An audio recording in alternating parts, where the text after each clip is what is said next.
सावळे रूप उभे विटेवरी हाती टाळ थाप मृदुंगा मुखी नाम श्रीहरी डोई तुळस विना झंकारी पाऊले चालली पंढरी गळा भेट घेती वारकरी लेट्सअप संगे सजली आषाढी वारी।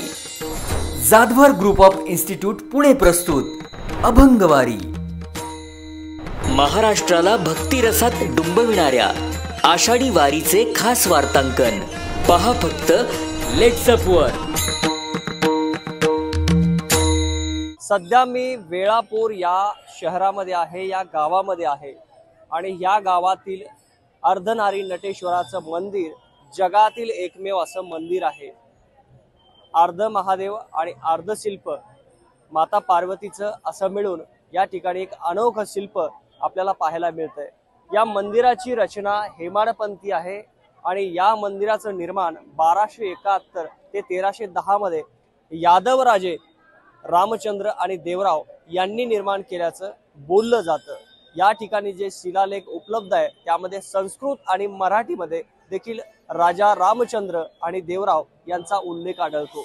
याच ठिकाणी पांडवामधील भीम हे या ठिकाणी आले होते आणि बकासुराला जेव्हा जेवण द्यायची वेळ होती त्यावेळेस खुद्द भीम हे जेवण घेऊन गेले आणि त्या ठिकाणी जो माणसांना खाणारा बकासूर राक्षस होता त्याचा वध देखील याच वेळापूर शहरामध्ये या गावामध्ये भीमाने केला होता।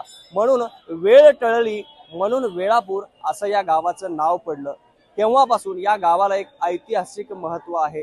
हेच ते ठिकाण, या ठिकाणी पांडव बांधव आणि त्यांच्यासोबत त्यांची पत्नी या ठिकाणी आल्याचं बोललं जातं। त्यामुळे सोलापूर जिल्ह्यातील हे ठिकाण एक ऐतिहासिक आणि धार्मिक महत्व असलेलं हे ठिकाण बोललं जातंय।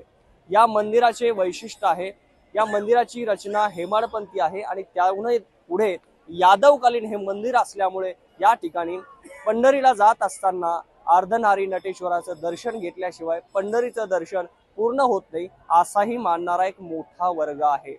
जेव्हा औरंगजेब महाराष्ट्रावर चाल करून आला त्यावेळेस त्यांनी महाराष्ट्रातील विविध मंदिरांची त्यांनी तोडफोड केली, तर त्याच तोडफोडीच्या मूर्ती देखील वेळापूरच्या उत्खननामध्ये अनेक सापडल्या आणि या मंदिरामध्ये त्या ठेवलेल्या आहेत।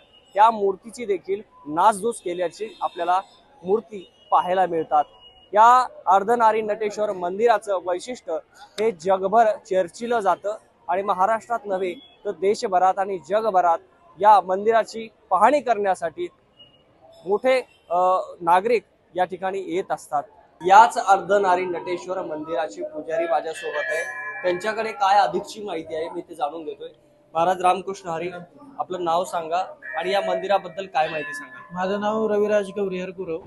हे पुरातन मंदिर आहे, हेमाडपंथी मंदिर आहे। अर्धनारी नटेश्वर तुम्ही जे समजता अर्धांग स्त्रीचं अर्धांग पुरुषाचं, तर ते काल्पनिक चित्र आहे। या मूर्त्या दोन्ही पूर्ण आहेत। खाली पिंड आहे, पिंडीवरती जे शिवलिंग असतं आपण साळुंका म्हणतो, त्याच्या अर्ध्या भागात शंकर आणि अर्ध्या भागात पार्वती म्हणून अर्धनारी नटेश्वर म्हटलं जातं। मूर्ती आलिंगन रूप आहे। पार्वतीच्या कमरेवरती शंकराचा हात आहे आणि पार्वतीचा हात शंकराच्या खांद्यावरती आहे। मूर्तीवरती ब्रह्मदेव आहेत, विष्णू आहेत, अष्टगण आहेत, गणपती आहे, कीर्तिमुख आहे। मंदिराच्या मुख्य चौकटीवरती गजलक्ष्मी आहे। प्रत्येक मंदिराच्या वरती गणपती असतो पण इथं गजलक्ष्मी आहे। इथं शांडिल्य ऋषीने तपश्चर्या केलेलं ठिकाण आहे। त्यांनी तपश्चर्या केली म्हणून हे रूप या दोघांनी इथं धारण केलं, अर्धनारी नटेश्वर। भीम आणि बकासुराचं युद्ध झालेलं हे गाव आहे। या गावाचं पूर्वी एक चक्रीनगर नाव होतं। त्या गावावरती वेळ आलती बकासुराला जेवण देण्याची, गाडी आणणं, एक माणूस, ती वेळ टळली म्हणून वेळापूर असं नाव पडलं। त्यामुळे पार्वतीने जो उभा पाय केलेला त्याला एक चक्राची खून आहे, ते एक चक्रीनगर नाव होतं म्हणून। वेळापूर म्हणजे जेव्हा बकासुराला खाण्यासाठी अन्न घेऊन जावं लागत होतं त्यावेळेस स्वतः भीम गेलेत आणि त्यांनी बकासुराचा वध केला। ती जागा कुठे नेमकी? जागा म्हणजे हे गाव आहे पूर्ण एक चक्रीनगर। एक चक्रीनगर त्यावेळेस म्हणजे पांडवाच्या काळामध्ये। पांडवकालीन काय काय अशा वास्तू आहेत तिथे तेव्हाच्या? पांडव इथं येऊन गेलेले आहेत, त्याच्याही आधीच हे मंदिर आहे। पांडव इथं येऊन गेलेले आहेत। इथं शांडिल्य ऋषीने तपश्चर्या केलेली ठिकाण। ही यादवराजांची एक उपराजधानी सारखं किंवा लष्कराचं पण एक मोठं ठाणं होतं। 12व्या शतकात यादवांच्या काळात पहिला जीर्णोद्धार झालेला इथला। शिलालेखावर कोणाकोणाचे नाव आठवते? देवनागरी भाषेत शिलालेख आहे इथं। जी पहिल्या वेळेस जीर्णोद्धार झालेला आहे तो शिलालेख आहे. बाहेर एक पाण्याचा बारव दिसतो, त्याचे काय वैशिष्ट्य आहे? पूर्वीपासून इथं म्हणजे हे आहे, पूजेसाठी वगैरे पाणी वापरलं जातं. ते म्हणजे पूर्वी पाण्याची सोय म्हणून ती सोय केलेली आहे पाण्याची. असं बोललं जातं की पांडवांनी या ठिकाणी आंघोळ केलेली आहे, इथं निवास आता केलेला वास्तव्य इथं होतं ते म्हणजे येऊन गेलेले आहेत, त्यामुळे ते गेलेलंच आहे त्यांनी. आहे. हे अर्धनारी नटेश्वर मंदिर हे जगातलं एकमेव मंदिर आहे. याबद्दल शास्त्रानुसार पिंडीचं दर्शन ग्राह्य धरलं जातं, मूर्तीचं नाही. इथं पिंड पण आहे आणि मूर्ती पण आहे. इथं कसं आहे, खाली पिंड आहे, पिंडीवरती जे शिवलिंग असतं साळुंका म्हणतो, त्याच्या ऐवजी मूर्ती आहे. असं आहे.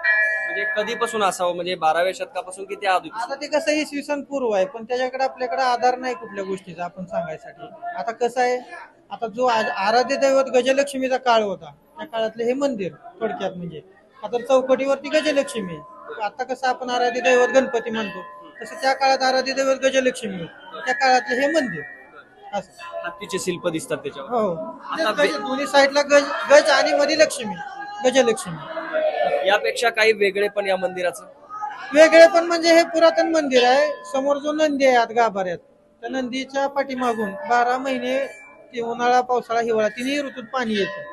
या नंदीच्या पाठीमागून येतं पाणी. पाणी येतं 12 महिने ओलं. कुठलं पाणी येतं? पाठीमाग ओला आहे पण तर आपण ते सुद्धा दाखवूयात. नंदीच्या पाठीमागून पाणी येतं, तर ते कुठनं येतं नेमकं ते थोडं दाखवा थोडक्यात.